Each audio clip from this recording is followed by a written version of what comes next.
Hey, I'd like to welcome you to another episode of Mission Matters. My name is Adam Torres, and I am so happy and proud to announce that I'm in Dallas, Texas, covering the Texas FFA convention, and I have Dan Hunter with me today. He is the Assistant Commissioner for the Texas Department of Agriculture. Dan, welcome to the show. Great to be here. Appreciate you having me. All right, Dan. So look at this. First off, a shameless plug. Yeah. Walked in with the room with this. Come on. I brought it to him. We have a book that I'm so proud to say that we've done with we've done with the Texas FFA Foundation, where we're featuring leaders in Texas and really trying to showcase and get the message out about the Texas FFA, not just in Texas, but outside mainstream news, mainstream America. We want people to know what's happening here. So first off, hey, I just want to say thank you for coming on the show again, and I'm excited to get into Texas FFA today. Same here.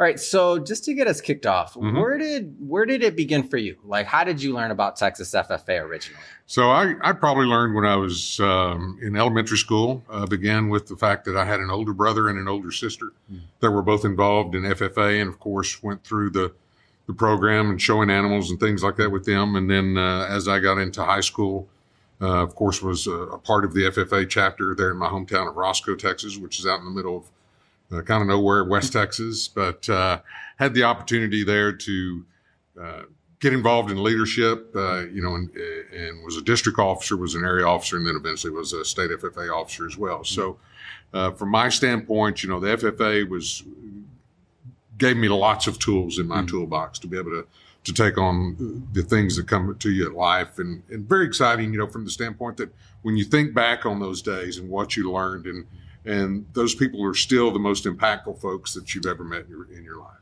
What was it like growing up in a Texas FFA family? Sure. In my case, it's a very interesting story. We had, like I said, an older brother and an older sister, and at the time, my sister was one of the few female FFA members. I mean, we're talking, early 70s. And, in 69 was when FFA had started admitting girls into the organization. And so she was certainly the first one in our hometown. And once again, very active, comes to find out she goes on to college and becomes the first female ag teacher in the state of Texas. What? Yeah. And so, I had the privilege of watching that transpire. My brother was also an FFA advisor. He just retired after over 44 years. Wow. And so FFA not only ran, early in my life, but it ran through all of our lives and through their whole careers. And then after my sister taught at several schools, she went on to be a professor at Tarleton State University and trained many of the ag teachers that are down here today. Yeah. And so it's been one of those adventures for me that was, like you said, a family adventure, but I also got to watch some history unfold. Well, I'll tell you, this is my second convention, and I'm already signing up for the third one. I'm telling you, I'm hooked. Every time I come to convention, I see like this sea of just blue jackets. Right. And anytime somebody's talking about, the future or our kids or what's next or where the country's going, I'm like, hey, come to a Texas FFA convention. Like, we're in good hands. Our future leaders are walking through these doors and they're wearing blue jackets right now. They definitely are. And, when I look back on my career and the opportunities that the FFA provided to me, like I said, not only being involved in leadership, but also being involved in projects and things like that, it made the biggest difference in the world in my life. And as my career progressed, I look back on everything that has transpired in my lifetime. When I finished my bachelor's degree at Texas Tech, I went to Washington, D.C. and spent about the next 10 years there working for a couple different members of Congress, worked for as a lobbyist for the National Cotton Council, became CEO for a commodity group, and then worked actually as an adjunct professor, and also headed up a large research institute that had projects around the world. When I think back on what that sea of blue did for me, and the energy that it provided, and the guidance that it gave me, and the realization that opportunity is there for the taking. Once you realize the opportunities that are involved with FFA, it helps you realize what also are opportunities involved in life. And I've been fortunate for, like I said, grew up in the middle of nowhere. Had the opportunity. I've been on every continent in the world at least twice. Been around the world several times. I've had the opportunity to meet kings and queens and presidents, and all different kinds of leaders from around the world. Recently I was speaking to a group, and I told them, I said, I just got back from Dubai, which is where the Burj Khalifa is, which is the tallest building in the world. And I realized that year and the last year, I've been on the top 3 tallest buildings in the world.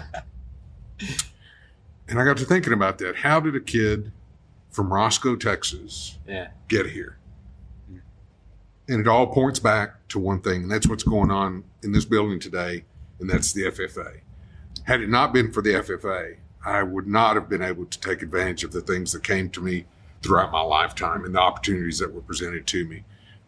One of the things that in addition to leadership and that FFA teaches you, it also teaches you discipline. It teaches you the courtesy of how to treat others.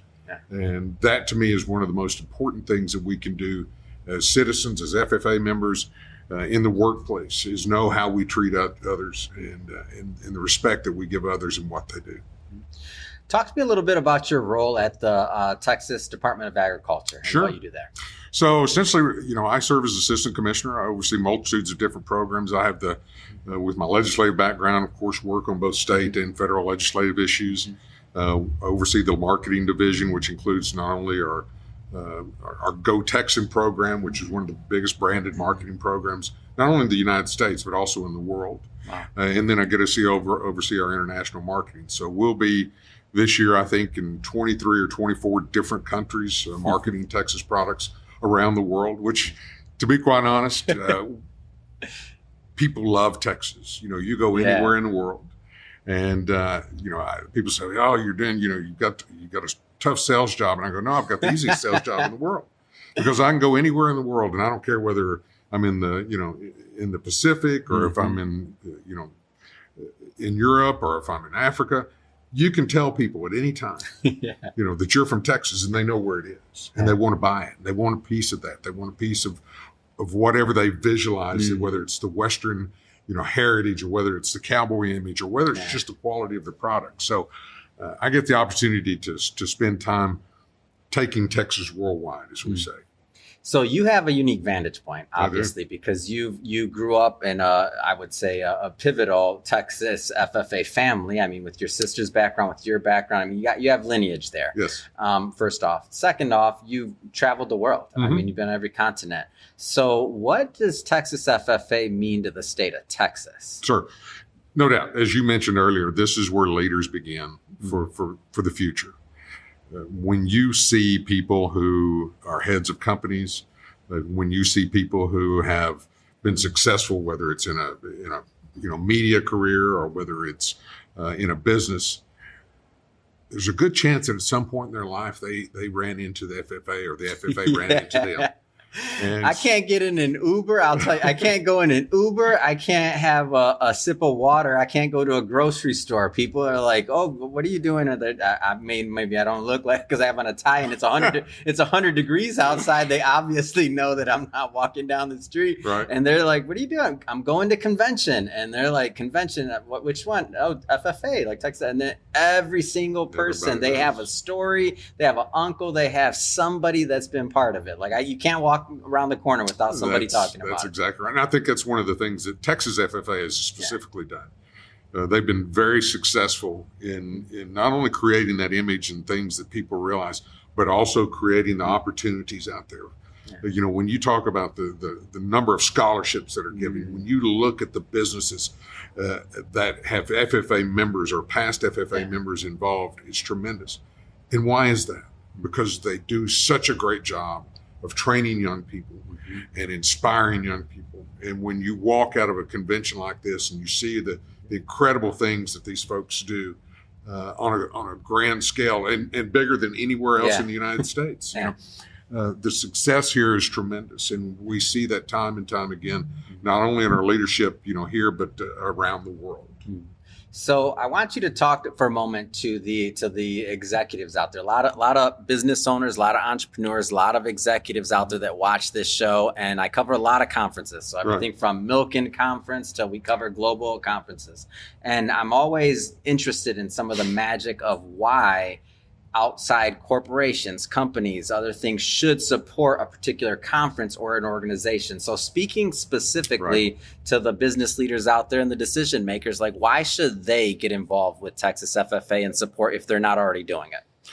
I guess the number one thing I'd look in the eye and say is, do you care about the future of the world? Because what you are seeing here is the beginning of the leadership for the next generation. This is something that is a legacy. You have an opportunity to do lots of things in your life, but to leave a legacy is one of the greatest things you can do. And that legacy is creating leaders of the future. If you can say I had a small part in it or I had a big part in it, then you've done something that will change not only people's lives, but also has the ability to change the world. And so when you think about all the different things that you can sponsor, there's no doubt that investing in the future leadership of Texas, the future leadership of the United States, and the future leadership of the world, there's not a better place to put a dollar. Ah, well said. Well, Dan, I just want to say, really appreciate you making some time for us to come on the show. I look forward to hearing more about Texas FFA from some of the other individuals coming on, but it's been an absolute pleasure. Great. Thank you for bringing out on the book. Thank you for bringing out the book. Yeah. Oh, there we go. So, Dan, I really appreciate you coming on the show. Thanks again. Good to be here. Thank you very much. All right. Appreciate it.